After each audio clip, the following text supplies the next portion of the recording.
Okay, thank you so much for inviting me. And this has been a really interesting experience for me. I'm not an economist, so listening to these talks yesterday and today, very educational and really fascinating. So today's talk that I'm going to give you is a little bit different than maybe some that have gone before me.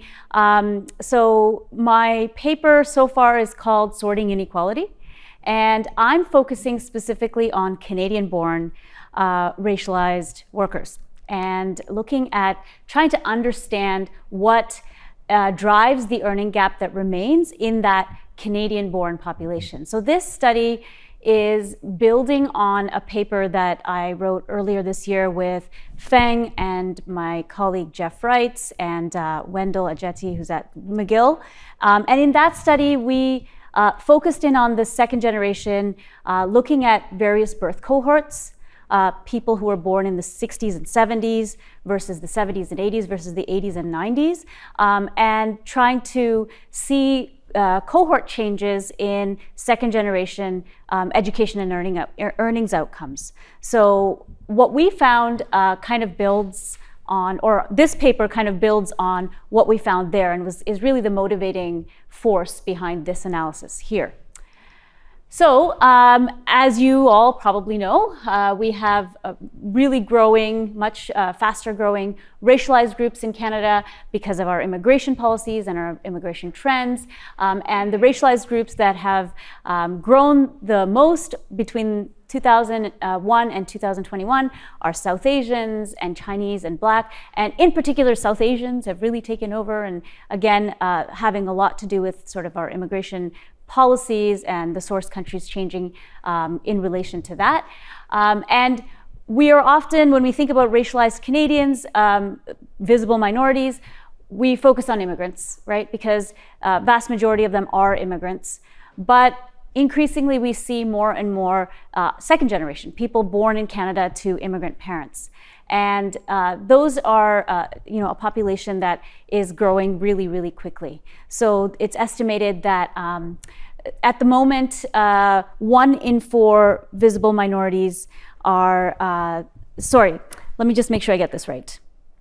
Right, so 1 in 4 Canadians were visible minorities in 2001, and this is this is double what it was. 1 in 4 Canadians are visible minorities in 2021, and this is double what it was in 2001. That's what I meant to say. And increasingly, those are Canadian-born. So there's a literature on the second generation and focusing almost exclusively on only the second generation. And that's because there tended to be very few third generation and above. But what we see now is that even the third generation is growing tremendously. So this is population growth. So although still the majority of racialized folks are immigrants, we see more and more numbers who are born in Canada, and not just born in Canada to immigrant parents, but actually to immigrant grandparents. So finally, we are reaching a stage where we have enough of a population size to be able to analyze Canadian-born racialized people more generally, not just as second generation immigrants, but more generally as Canadian-born workers. So what we know is that there sort of is a general understanding that the second generation have done very well, right? So there's the second generation optimism hypothesis that's sort of been borne out in the Canadian literature. They tend to be more educated. They're more educated than their immigrant parents, who are already much more educated than Canadian-born, non-racialized people. And they generally do pretty well in the labor market. Certainly they do better than their parents. And they often are seen to do almost as well as sort of mainstream Canadians. But then once you start taking into account education, they're sort of, some of the groups may be lagging behind. So there are these significant intergroup differences. So if we look at racialized people or visible minorities as a monolith, you really miss a lot of nuance in there. There's really big differences for particular groups, and in particular, when we look at Black second generation versus other second generation populations, there's a massive difference that really becomes very clear. And this study that we did earlier this year, which is currently under review, essentially really, not unexpectedly, but really found that the black and white gap in earnings has widened with birth cohorts. So when you look at the 60s and 70s birth cohort, second generation black men earned about 15% lower than white third plus generation men. And that's after taking into account other factors like education and where they live and age and all of that. And when you move forward to the 1980s to 90s cohort, this gap grew. It grew to over 33%, and this is worsening by 18.2 percentage points. Same kind of trends for women, and in fact, what we find is the earlier birth cohort of black women had an earnings advantage when you took into account everything else, but by the time you get to the 86 to 95 birth cohort, they're earning about 10% less than the mainstream women, their comparator group. So there seems to be this widening gap for this group. And this was something that I really wanted to look at in more depth. I'm really, really interested in the second generation, or the Canadian-born generation. I'm not going to restrict it to the second generation because we do have some more third generation, in fact, now even. And so as Pendeker and Pendeker have said, second generation individuals, they are educated and socialized in Canada. They speak one or both languages accentlessly. And we would expect that they should not have any reason for an earnings penalty that their parents would have had, right? So we talk a lot about the factors that lead to the immigrant earnings penalty or for international students, etc. But for people born here, what are the factors that are leading to their persistent and widening, for some groups, earnings penalty? Okay, so in this paper, I kind of started thinking about what could be driving this gap. And when we wrote the paper back in February of 2024, we had a bit of a workshop at TMU where we invited the public and the community to come and kind of give us some feedback on what could be driving the persistent and widening gap, particularly for the second generation Black population. And so one of the things that came out from the conversations with community members is that maybe they're studying different things, and maybe they're going into different fields, and there are a lot of other things like community effects, family effects. And so in this paper, I decided to look specifically at the former, so looking at occupational sorting, and whether it is that the pay disparities we see have to do with Black young workers going into different fields than others, than their white counterparts. So if we find that there's some really big policy differences between whether the pay differences have to do with occupational sorting or whether they have to do with within occupation gaps in earnings. So if it has to do with occupational sorting, then it could be, number one, choice, right? They're choosing for one reason or another to go into fields that they tend to make less money. Or it could be that they're not getting jobs in the high-paying fields. So it could be a matter of recruitment, selection, outreach, advancement opportunities. So maybe they're not getting into the management positions and therefore not getting higher wages.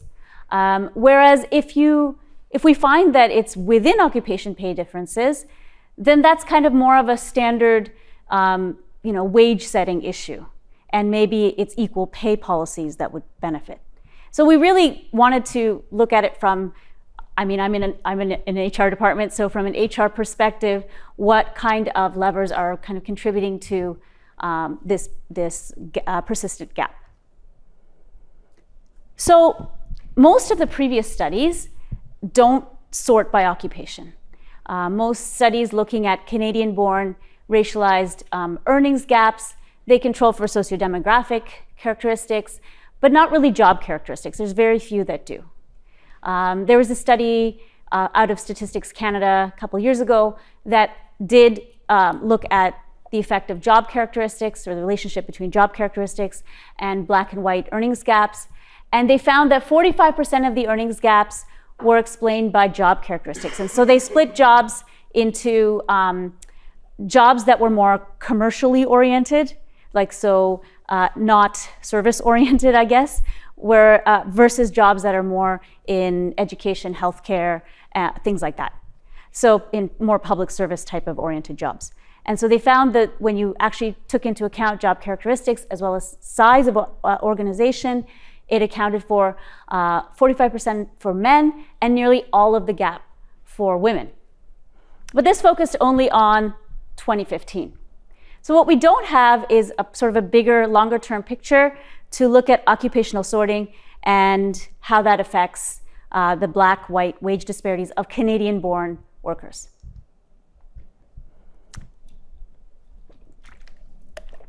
So specifically, when you look at issues of wage disparities and potentially discrimination, it is really important to look at different points in time and try and establish some sort of trend analysis. So we know that structures have changed, public attitudes have changed, norms have changed, what is acceptable is changed. And so we would expect that pay disparities 20, 30 years ago and the things driving those would be different than now. So Environics in 2022, they did a survey on social norms, like what's acceptable, what's not acceptable. And there's some indication that Canadians understand that it's not okay to act in a discriminatory manner. And although that was a one point in time study, the sense is that people are more racially aware. They're more aware of behaviors that are unacceptable, and perhaps would be less likely to engage in that kind of like explicit discriminatory behavior.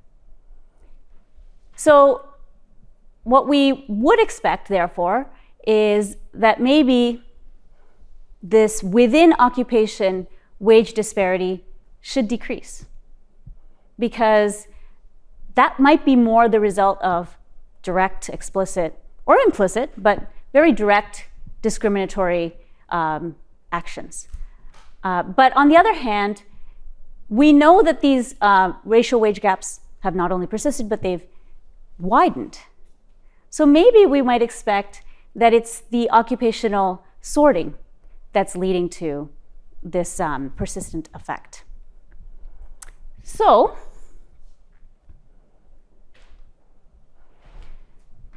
in Canada, we have an Employment Equity Act, and it operates at the federal level. About 10% of workers are covered by the Employment Equity Act. It covers 4 designated groups: women, Indigenous peoples, racialized minorities, and people with disabilities. And the aim of the Employment Equity Act is to achieve equality in the workplace so that no person shall be denied employment opportunities or benefits for reasons unrelated to ability. So the Employment Equity Act has been around since 1980s, 1990s. For sure, it's been criticized for as long as it's been around. But nonetheless, in the public sector, in federally regulated occupations, there might be reasons why the Employment Equity Act would have an effect that reduces that wage gap, that reduces the discriminatory difference between, let's say, black and white workers. Canada also has an anti-racism strategy, which has been renewed from 2024 to 2028. And so that strategy aims, at least in the public service, the federal public service, to tackle systemic racism. So there seems to be a real acknowledgement that systemic racism exists in Canadian society, in Canadian public institutions, and that at least systems need to be made more inclusive for marginalized communities. So, these are very positive kind of signals that we are trying to move forward to a more equitable kind of society. So what we're looking at is how changes in occupational sorting contribute to the widening Canadian-born black and white wage gap. And we're looking at this period between 2001 and 2021. And we think that the occupational standing has actually worsened for black workers relative to white workers, and that this worsening occupational status will contribute significantly or mostly to this worsening wage gap. That given all of these positive steps we've been trying to take, the government's been trying to take, that people seem to be more aware, that it's not just about people being paid less for doing the same work, but instead that they're actually doing work that pays less, essentially, or jobs that pay less. On top of this, in this study, I was really interested in the difference between private sector and public sector, because a lot of these legislations like the Employment Equity Act, or even strategies like the anti-racism strategy, they're really focused at the public sector level. And so on top of that, we know that public sector employers, they tend to be bigger, they tend to be unionized, they tend to have all of these factors in place that might lead to more equitable wage setting. So in fact, we think that it should be better in the public sector than in the private sector. So first of all, going in, I expected, and it was kind of something I already saw from previous studies anyways, that the worsening wage gap would probably be worse in the private sector than in the public sector, and that it would actually be worse for black men, is what I expected.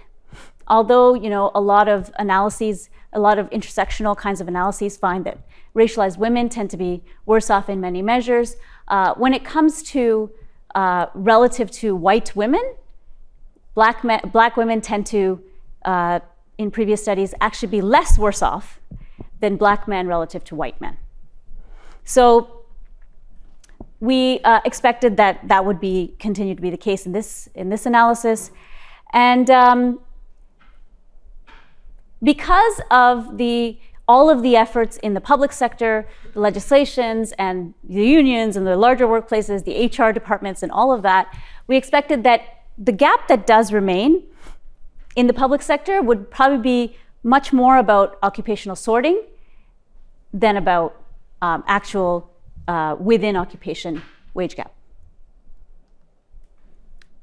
So I used the census, the 2001 and 2021 census, and I was really interested in focusing in on the black population, but because of our previous study, we had these other groups as well, so I kept the other groups, Chinese and South Asians, just as a comparator, and I focused in on full-time, full-year workers between the ages of 25 and 54, and essentially we ran some OLS regression models by gender and by sector, public sector versus private sector. And the public sector here, we're including federal, provincial, local public administration, other federal services, education, and hospitals, healthcare. So we controlled for a number of other factors: age squared, education level, field of study, generational status. So here, second generation, we defined as having one immigrant parent, at least, and versus third generation. So everybody here was Canadian born, but we distinguished between second and third generation. Province, and then location of residence. So it would be nice to control for work experience, but we didn't have years of schooling in the 2021 census, so we weren't really able to derive potential work experience. But when we were actually doing the wage regressions and we controlled for education, we used age as a proxy for work experience. So this is just based on simple regression. There's no causality that we're trying to claim here. It's very simple stuff. Okay, so there's two sort of dependent variables that we were focused on, right? So it's not just about earnings. Because we're really interested in occupational sorting, we wanted to rank occupations So there was an old occupational status score by Nam, Powers, and Boyd that we followed essentially. We took the knock codes using the 2016 census knock codes, not using the 2021 because they've moved to the tier system, so it becomes more complicated. So the 2016 knock codes, we ranked by median earnings from 1 to 521, however many knock codes there were, and essentially standardized it to create a score, like a scale that ran up to a maximum of 100. So it's a standardized scale. And it's continuous, and it essentially determines whether a worker's occupation ranks higher or lower than another's. And it doesn't matter if the classification codes changed between 2001 and 2021, because we were able to standardize it in that way. Okay, so you can see the descriptives here from 2000. So the 2001 census provides a lot of, especially the earnings information from 2020. So in 2020, what we find is that, not surprisingly, our racialized populations tend to be a little bit younger. They tend to be more educated than the white population, except when you start looking at specific groups, such as the Black population, at really high levels of education, like graduate degrees. They're lower than the their white comparators. All the others tend to be higher. But among women, there's also, you see huge levels of educational increase, and particularly, let me just see if I can make this thing work. Maybe I can't. Okay, I'm not even going to try. Particularly when we look at Chinese and South Asian women, their education levels have increased significantly. And then occupational scores in general have gone up between 2001 and 2021. And not surprisingly, when you just look at descriptive statistics, the occupational scores of South Asian and Chinese men and Chinese women tend to be higher than their white comparators, but the occupational scores of Black Canadian-born tend to be lower than their white comparators. So that's that.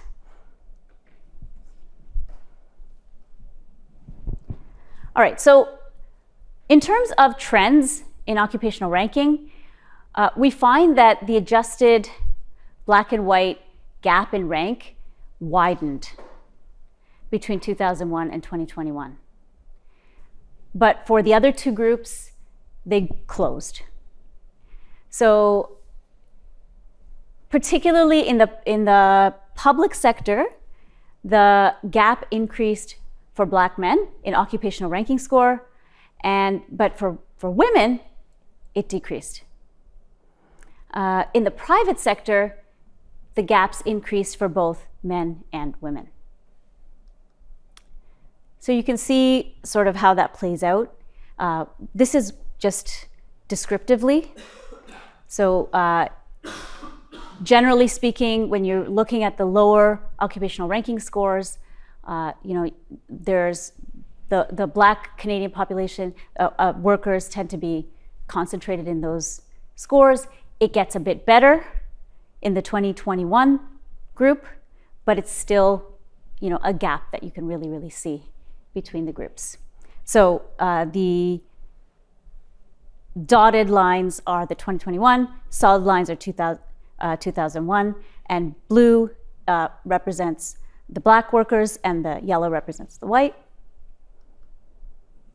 When we separate it out into private versus public sector, the trends, are, similar, but essentially what we find is that it's actually in the public sector here that the scores for Black men in particular tend to suffer and get worse in this second time period, in the 2001 time period.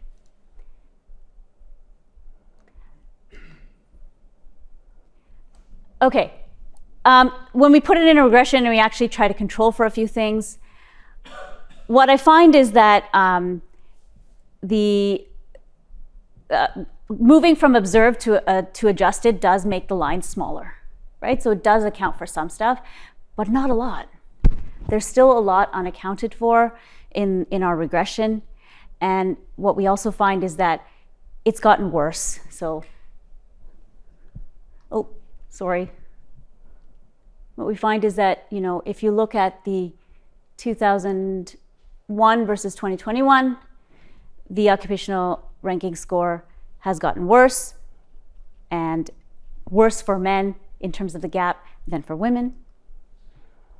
And this is separated for the private sector.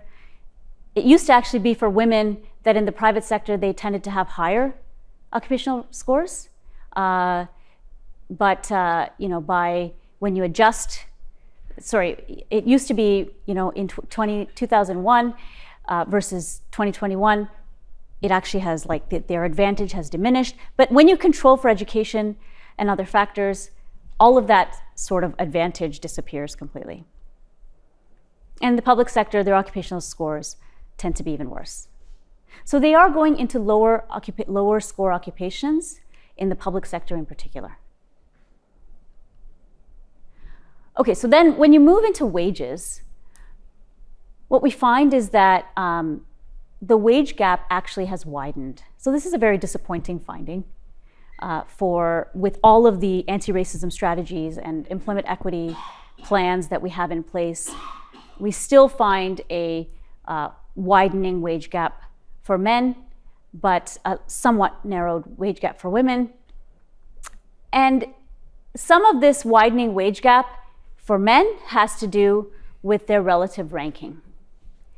For women, what we actually note is that the improvement is almost entirely because they have within occupation improvements. So in the public, there's some serious differences between sectors as well. So in the public sector, the wage gap decreased for Black men, and you know, a little bit for Black men, but significantly for women. And this is because of improvements within occupations. In the private sector, we have wage gaps that decreased for women but increased for men. And the gains are because of this within occupation gaps. Okay, so we broke down the gaps due to occupational sorting versus within occupation differences. So essentially we added the occupational status score to our wage regression, and that became the effect due to occupational sorting, and then we took the difference between the baseline and the model with the occupational status score, and that difference is due to within occupation wage differences. So I'm going to move right into the sectoral ones here.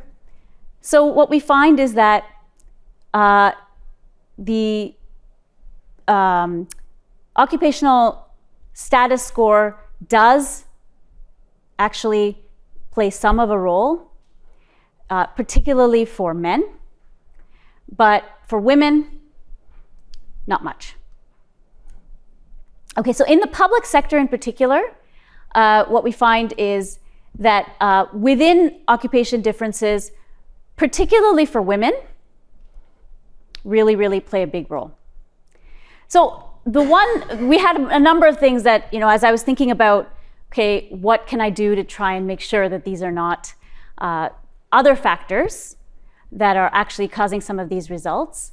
In order to do some robustness checks, we wondered whether the restriction to full-time, full-year workers was underestimating the disadvantages that Black workers were facing if they involuntarily were actually forced into part-time work or part-year work.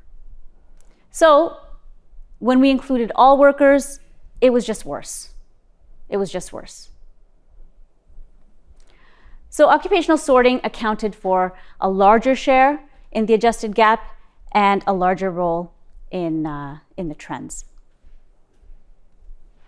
So the second piece that I thought about a lot is whether this is really occupation or workplace. So this difference between occupation versus workplace. And so in order to check for that, we, instead of using occupational status scores, we ran regressions that actually had the census dissemination area of the workplace. We had that information. And the story essentially held the same. So those are that. So the summary of our findings is that the gap in occupational ranking widened for Black workers between 2001 and 2021. So some of the sort of hypothesis we had really held true. And Black women in particular have made significant progress in earnings and rankings, but mostly in the public sector. But for Black men, there's been very little improvement and even significant declines in occupational rankings in the public sector. And in the private sector, it's not occupational rankings, but instead within occupation wage differentials. So essentially, the increase in the gap for men was due to both occupational sorting and within occupation effects in the private sector. And the improvement in wage gap for women was mostly because of within occupation wage gaps, as you know, the sorting remained a problem. For Chinese and South Asian men and women, their relative wage positions, because once you control for their human capital, they actually have an earnings disadvantage as well. And it was driven, they continue to have a wage differential, but that narrowed a little bit between 2000 and 2021. And this was driven primarily by within occupation wage differentials. So their wage gaps due to occupational sorting was not as much of an issue there. So what we find is that the Black population has a very, very different profile and experience within our labor market. And the designation of all racialized minorities as visible minorities in the Employment Equity Act really fails to address the unique challenges faced by specific groups. And this has already been kind of acknowledged by the latest task force that's examined the Employment Equity Act. And so it's important to identify Black workers as a distinct group, but this by itself is not going to fix the problem because it has to do with both sorting into low-wage occupations and, in the private sector in particular, into getting paid less for working in the same occupation. So the potential impact of the Employment Equity Act, therefore, is limited. And on top of that, only about 20% of Canadian workers are actually employed in the public sector. So there needs to be much more robust efforts, and particularly looking at the private sector and what the private sector can learn from some of the improvements that have actually been made in the public sector as well. So, you know, the question is whether sorting into low-earning occupations is structural inequality, whether it's choice, whether it's discrimination. And I can't answer that, of course, with this data, but I think it is important to think about how deeply embedded structural inequalities actually drive people into certain fields. And so even with improvements in discrimination strategies, anti-discrimination legislation, etc., we're still going to have to deal with the other avenues for disadvantage that remain. So we really need to stop thinking about sort of this universal liberalism of employment equity policies and start looking at the various aspects of factors that essentially lead to the disadvantage.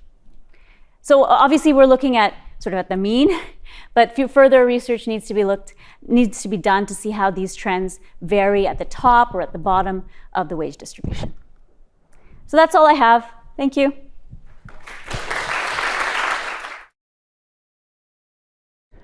All right, so we're going to figure it out. So, okay, so the study focuses on the black and white wage gaps among Canadian-borns between 2001 and 2021. And so what is really a key contribution, I think, or from what I understood, is that you can look at occupational sorting while controlling for educational degree and field of studying, and you can actually look at different type of heterogeneity, whether it is by public and private sector, by gender, and by different group. The picture, unfortunately, is quite bleak, as is my understanding from all of this literature, right? Improvements are rare and usually are not that big, right? So there's perhaps one exception for Black women in the public sector, but it's not an overall gain. So here I'm going to try to be as constructive as I can, given this is not exactly my field. While I'm certain that there is a gap still remaining, it's not clear to me what is exactly the size of the gap given what you do here, but it's definitely an improvement from the literature, right? So as you go forward, maybe things to think about, right? So the study is based on 2 years, 2001 and 2021, or when it comes to wages, since it's the wages of the previous year, it's 2000 versus 2020. And in 2000, we were in a boom year, while in 2020, we were in a recession and in COVID, right? So that brings in challenges to, is the gap that we observe in 2021 a deviation from the trend in the gap? Is there something special about 2021? Perhaps there are reasons to believe that. So the first challenge is that over 80% of the job losses in Canada were in occupations or industries overly represented by a racialized group, right? So if different groups lost their job more frequently and it's not the same between groups, perhaps we underestimate the size of the gap. So that's something to think about, right? And if different groups of the population have unequal job loss probability and unemployment spells, then they will also have different distribution of experience, as they get older, right? And that's unfortunately something that you cannot control for, I think, in here. And so perhaps a question for you is, would it be possible to include at least one other year, so you could include year fixed effect of some sort? But from what I understood, it's complicated by the data, which variable are available in each data, right? But that's something to think about, right? So while you focus on full-time employed Canadian-born workers, I think to get a full picture, to understand really what is going on, there are other margins that could be important to consider, I think, as you go forward. But obviously, that's up to what the focus of the paper you want it to be. So suppose that firms want to appear compliant with EDI, right? As we might expect, some employers might try to do. Like, they might not be interested in diversity, but they want to look diverse, right? So there's multiple margins, so it's very pessimistic, right? So let's assume this is the case. So they may then adjust in multiple margins, and I think you do, as you said in the presentation, I think you do a robustness around this, right? But firms may employ perhaps one person in one occupation and they get equal pay, but in response then they hire fewer people in other occupations within the firm. So by looking only at the employed, the full-time employed, it's hard to see what happens on this employment margin, right? Are people from certain groups now less likely to be employed full-time or less likely to be employed at all? And I think in your robustness, that's basically what it says. If you include all workers, it gets worse, right? So the gap is the gap widens as expected, I think. So the other thing is perhaps competition between Canadian-born racialized group and immigrants, right, from other from the same racialized groups, right? So between 2001 and 2021, the composition of immigration changed quite a bit, right?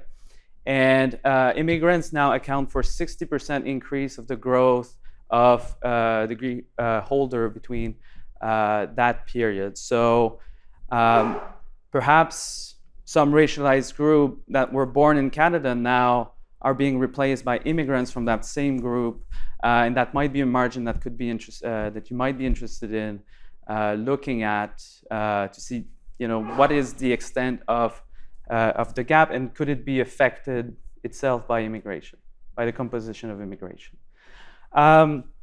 So perhaps now some more minor comments, and that's probably just data-driven. So you use the 4-digit NOC codes rather than the 5-digit codes to rank occupations, and I was wondering if it was data limitation, because what happens is that sometimes at the 4-digit is also the 5-digit for certain occupations, right? But for some other occupations, there are quite of a difference within the 4-digit codes. So for example, you will put dancers with actors, and the wage could be quite different. The same with veterinarians and specialist surgeons, for example. These are just 2 examples. Are the patterns consistent when you look at the entire working population versus the prime age population? Just a question that I had. And for me, at least, in the paper, I didn't see the regression. So I couldn't figure out if it was one regression per group or it's an interaction. It's a regression where you interact with the group categories. The latter is preferred here, I think, because I assume you have some sample weights in there. So it's just a little econometric comment here. And that's all I had. I think that's a very cool paper. So happy to read it. Thank you.